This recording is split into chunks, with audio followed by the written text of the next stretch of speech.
There's a silence in your life you haven't named yet. A quiet ache that doesn't shout or interrupt, but hums beneath everything. It's in your mornings, just as you wake up, before your thoughts start running. It's in the pause after your laughter, in the stretch of your shadow when you're alone with yourself. You feel it, but you've never quite known what to call it. You've lived long enough to master distractions, to keep moving, to stay busy, to get good at not hearing that silence. But lately, it's been getting louder. Not in volume, in presence. It follows you into rooms. It stands behind you when you scroll through your phone. It sits beside you when you're surrounded by people and yet you still feel incomplete. That silence is not emptiness. It's not loneliness. It's not depression or exhaustion. It's the space where something sacred was meant to live and hasn't. Not yet. Carl Jung spoke often of the parts of the self we abandon early on, the dreams we silence, the instincts we shame, the child we hush. He called it the shadow.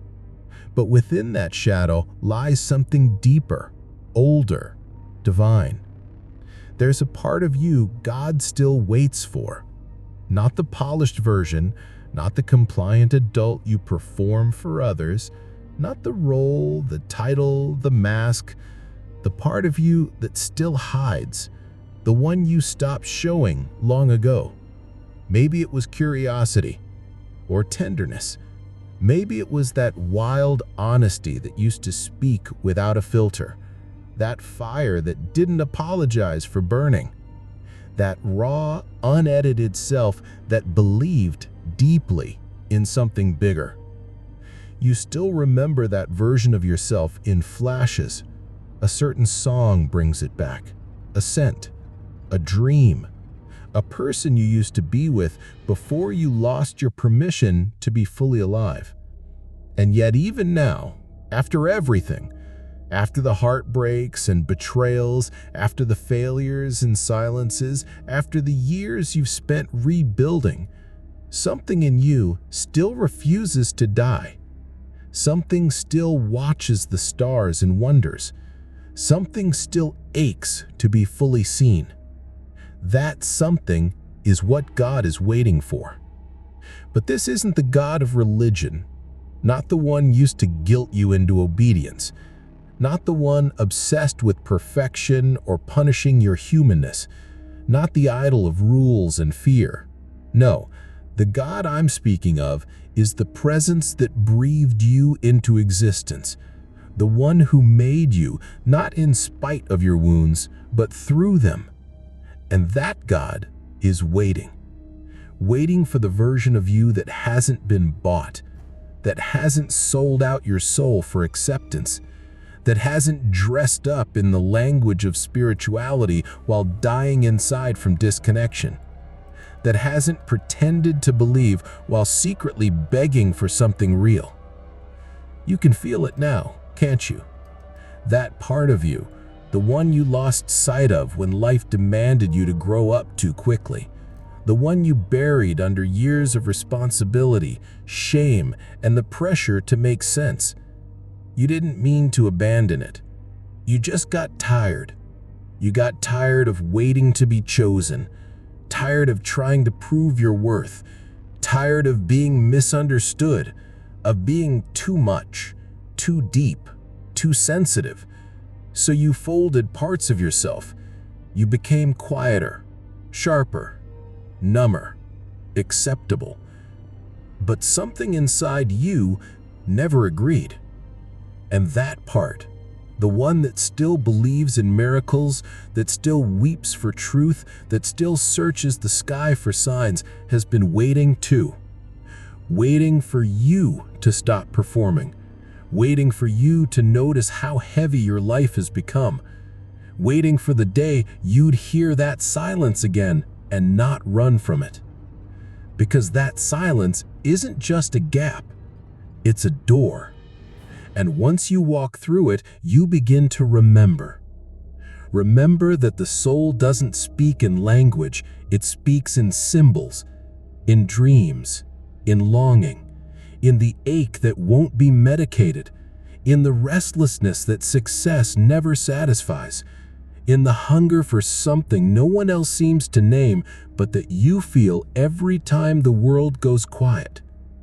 You were not made to live from the outside in. You were not made to fit. You were made to reveal. Reveal what? The part of the divine that only you can carry, and no one else, no matter how wise, how spiritual, how gifted, can reveal it for you. That's why God waits, because your soul isn't a task to complete, it's a voice to awaken. And that awakening doesn't come through force. It doesn't come through sermons or goals or endless affirmations. It comes through surrender. Not the kind that gives up, but the kind that gives in. Gives in to truth, to presence, to stillness, to the terrifying beauty of becoming who you really are, no matter who it offends, confuses, or scares. The you that your childhood tried to protect, the you that your trauma tried to silence, the you that still cries at sunsets and believes that pain has purpose, that you is holy. And it's time you remembered. Do you know why you've always felt just slightly out of place? Why the things that others find comforting leave you unsettled? Why the path of the crowd always felt slightly too narrow, too loud, too bright? It's because you were never supposed to walk that way. There is a sacred detour your life has been trying to take you on, a path where your wounds become altars, where your tears become rivers that cleanse, where your questions don't get answered but finally feel heard. You don't need another philosophy. You need an encounter with the part of you that doesn't need approval, with the part of you that hasn't been numbed by cynicism, with the part of you that still believes you were born for more, not more stuff, but more meaning. This world has confused wealth for worth, noise for truth, followers for friends, pleasure for peace. But deep down, you've always known better. And that knowing, that whisper inside, it's not just intuition, it's invitation. A calling back to your original self, the one God spoke into being before the world ever taught you to hide. That's the part God still waits for. And it's not waiting in anger, not in judgment, not in disappointment. It's waiting like a father waits on the porch for his child to come home.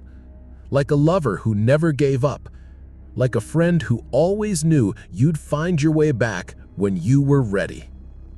And maybe, just maybe, this is the moment you were meant to hear that call, not with your ears, but with your soul.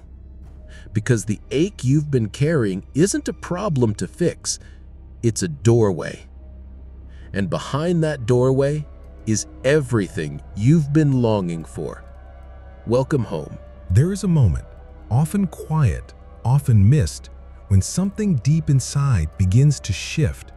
It's not dramatic. It doesn't come with lightning or thunder or fireworks. It comes like a sigh you didn't know you were holding, like a silence that finally feels safe, like the soft realization that for years you've been walking with only half of yourself, that something essential, something sacred has been waiting, not in the future, not in the heavens, but right there within you, patient and still. The part of you that God still waits for. Not the version of you that strives or performs, not the polished surface you've worked so hard to maintain, but the forgotten chamber, the hidden root. The version of you that stopped speaking a long time ago because it was never safe to speak. The one who was told to sit down, quiet down, grow up, move on. The one who learned that presence was too loud, that dreams were too big, that longing was inconvenient. This part of you has been misnamed weakness. It's been mistaken for irrationality, for naivete, for brokenness. But that's not what it is, no. This is the part of you that feels when others go numb, the part that still hopes, even after betrayal, the part that weeps when no one is watching, not because it's fragile, but because it's real. God is still waiting for that part of you, the part that didn't get shaped by expectations, the part that didn't buy into the systems, the part that didn't forget how to be wild, how to feel holy rage, how to be tender without shame, the part that never needed permission to be exactly as it is. That part still lives, even if buried, and it is more alive than all the masks you've ever worn. Sometimes when you feel an ache and can't name it, when you're surrounded by people but feel oddly alone, when success feels empty and achievement tastes dull, it's because that part of you hasn't come home. And God is still waiting, not with judgment, not with ultimatums, but with the kind of love that doesn't leave, the kind that whispers when the noise fades, that stays through the questions, the resistance, the hiding. That love is relentless, but not forceful. It knocks, but it won't kick the door in. It waits, because it knows that sacred things are never forced, they are revealed. And what God is waiting to reveal is you. There is a part of you that God still waits for. Not the version you've carefully built for others to see. Not the polished, disciplined one who checks every box and meets every demand. No, what He waits for is much deeper.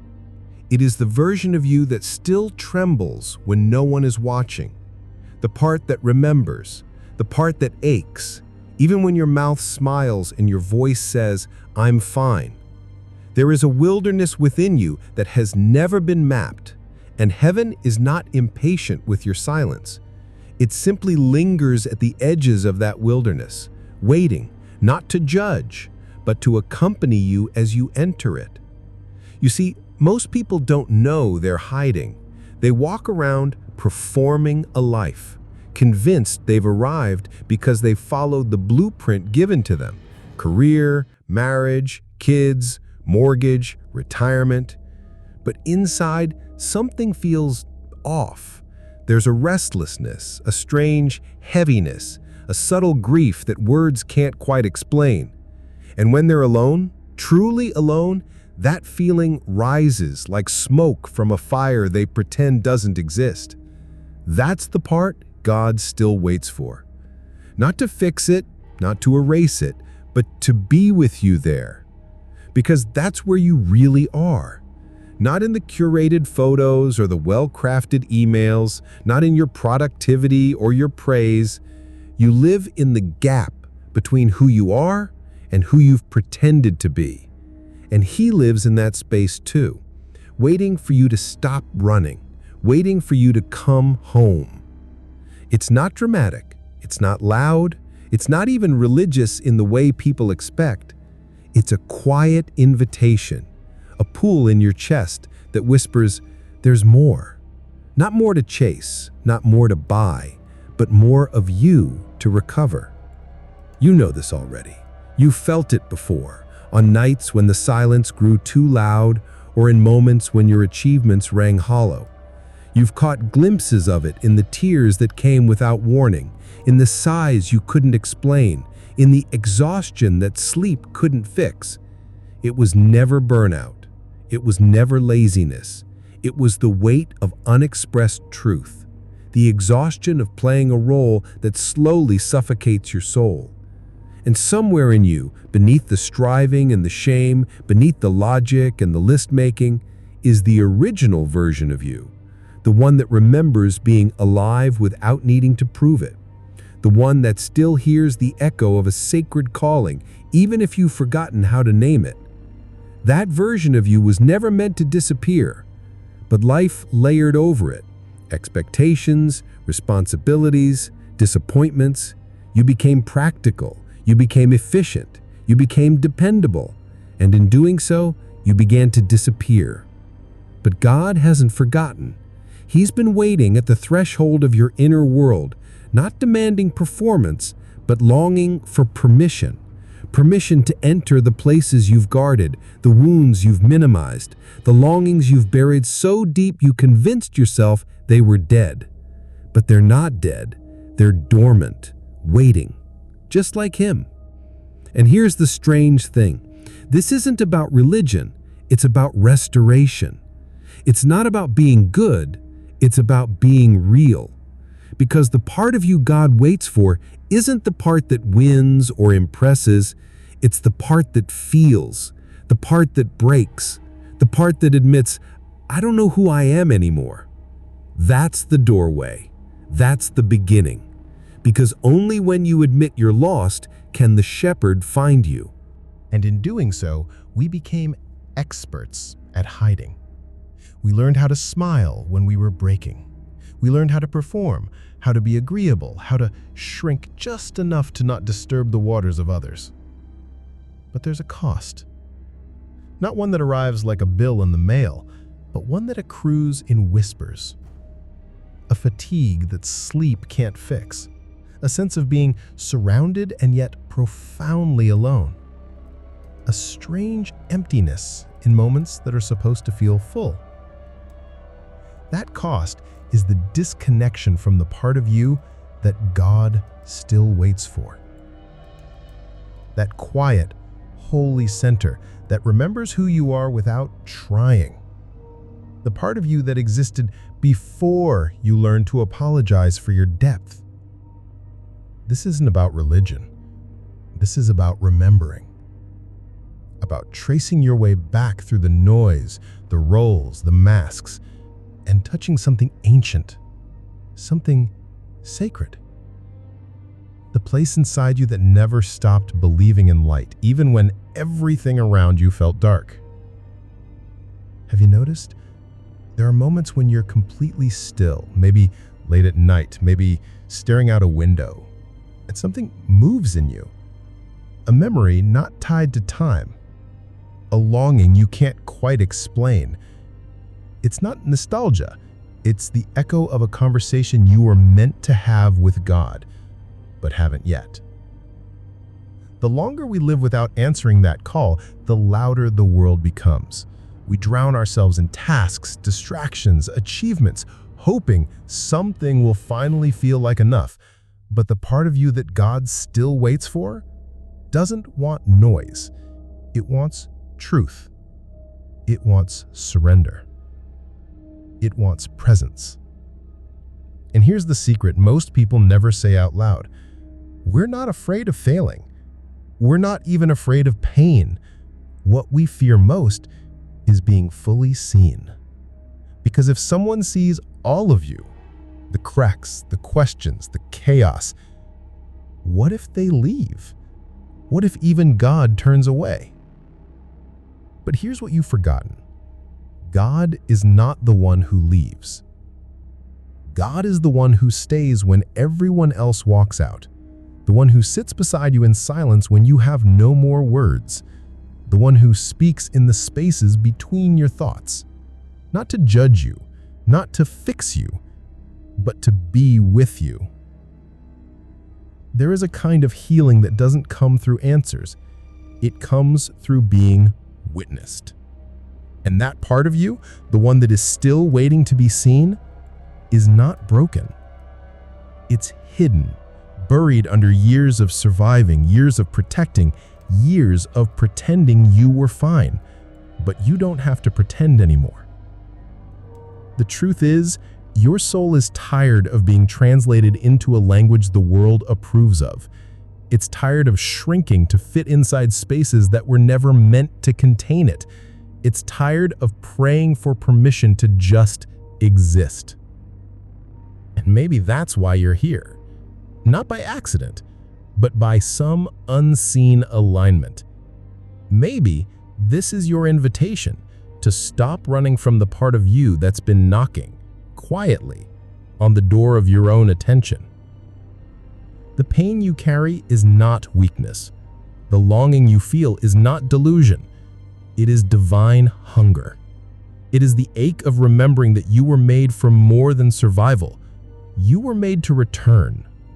Return to what is real. Return to what is still. Return to what is unshaken, even when everything around you trembles.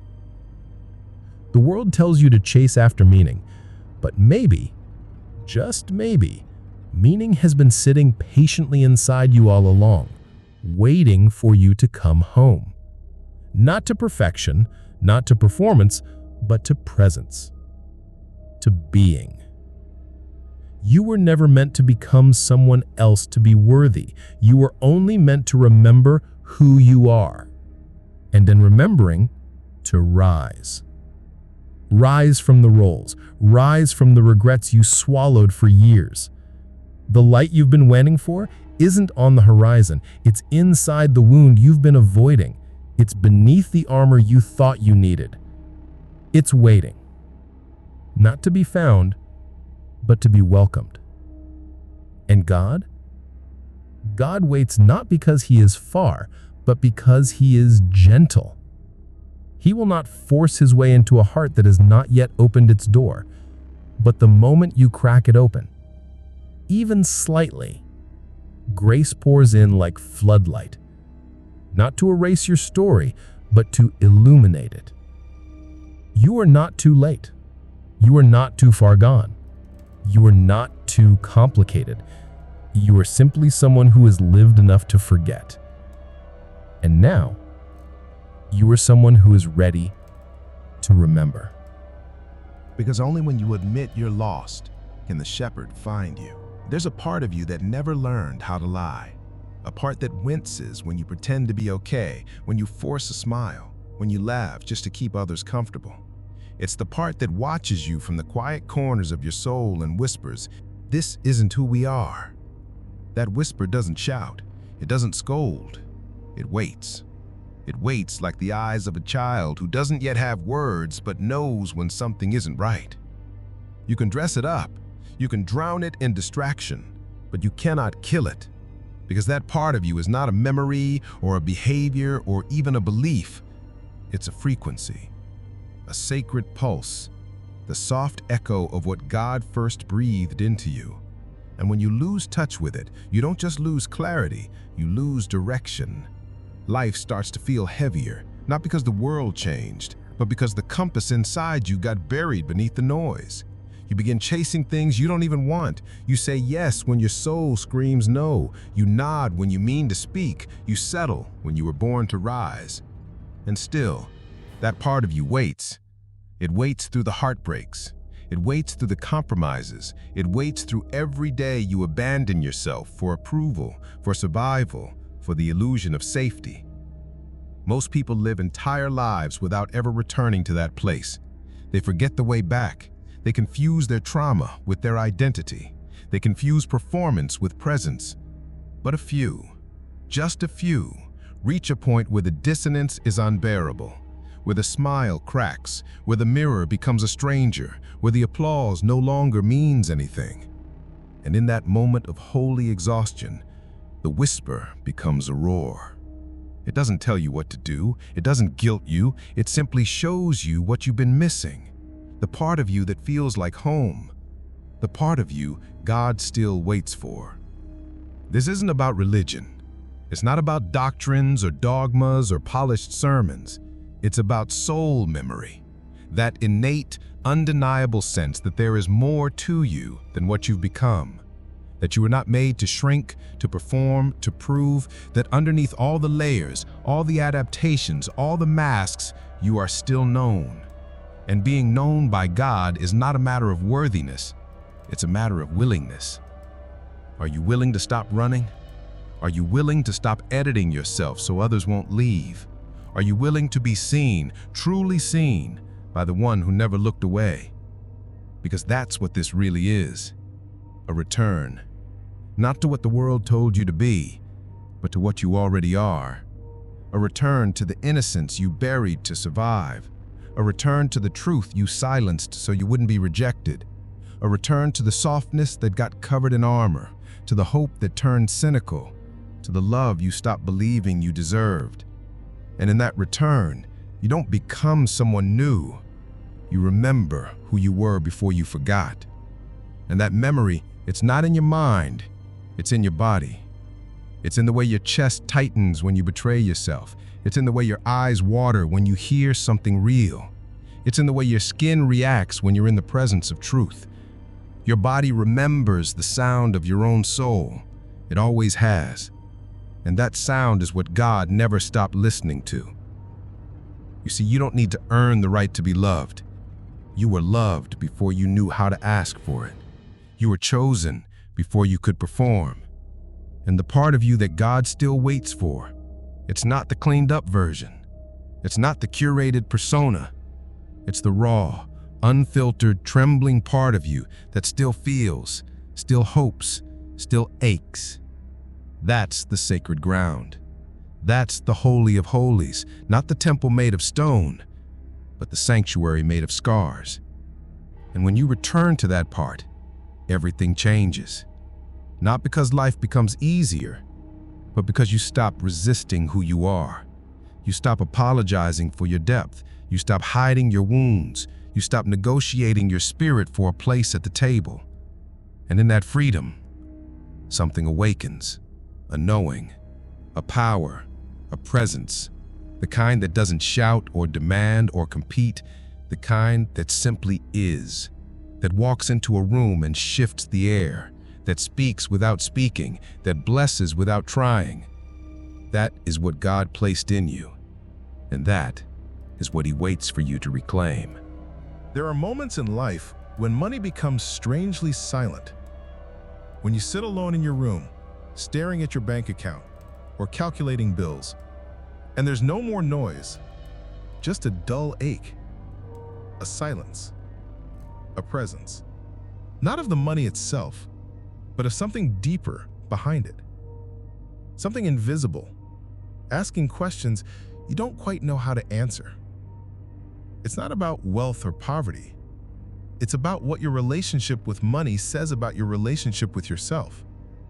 Because money, more than most things in this world, has become the mirror we rarely dare to look into.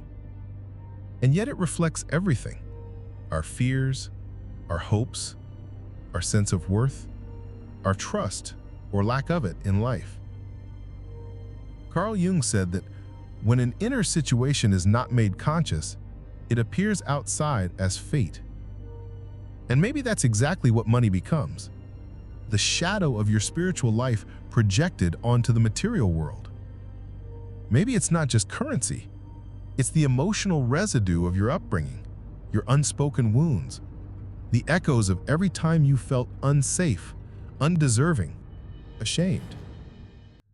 Maybe the debt isn't just financial. Maybe the real debt is spiritual, and it accrues silently. Every time you betray yourself, every time you doubt your value, every time you live smaller than the truth of who you are. Americans, more than many others, live inside this strange paradox, a culture that shouts abundance and yet whispers scarcity, that promises prosperity but leaves you sleepless at night, that glorifies success while quietly feeding off your fear of not having enough. And in that tension, many begin to equate money with morality, to see wealth as divine favor and lack as personal failure. But this is not the voice of God. This is the voice of fear dressed in sacred robes. What if money was never meant to define your value? What if its purpose was to reveal where your soul still hides in fear? What if your financial patterns, your compulsions, your guilt, your resistance to receiving were actually spiritual signals, messengers, guiding you toward the places that still need healing? The part of you that still doesn't believe you're worthy of ease, the part that flinches at joy, the part that mistrusts peace, the part that thinks struggle is more noble than rest, part of you that God still waits for. Because somewhere deep inside, you remember that when you were younger, before the debts, before the disappointments, before the shame crept in, there was a knowing, a sense that you were carried, that the world would hold you, that something unseen was on your side, that giving and receiving were part of the same sacred rhythm, that you didn't have to fight for every breath. You didn't have to prove your right to exist. And maybe this is what we've forgotten, that money is not the enemy or the savior. It's the teacher. It shows us every single day how we see ourselves, how we treat ourselves, how deeply we trust life. When you withhold from yourself, life withholds. When you resent your desires, money feels tainted. When you fear generosity, your soul shrinks. But when you bless your needs, when you respect your worth, when you honor the space you take up in this world, something shifts. Money begins to flow differently, not because of magic, not because of some secret formula, but because you are no longer blocking the current with shame. Spiritual maturity does not reject money. It reclaims it.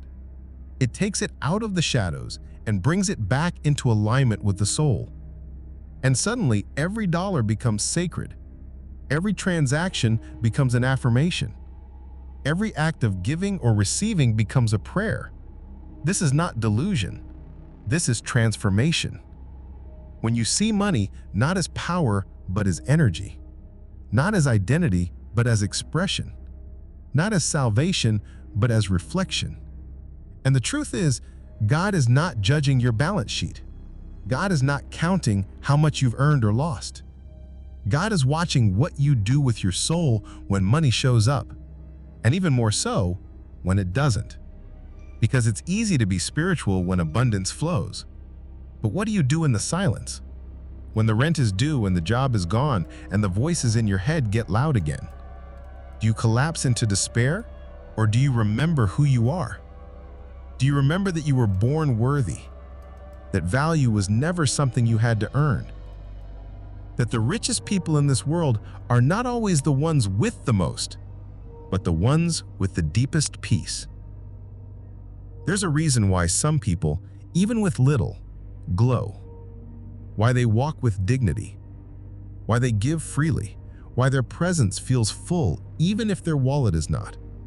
They've tapped into something most of us forget, that abundance is not a number. It's a state of soul. So maybe what God is waiting for isn't your next raise, or your next hustle, or your 5-year plan.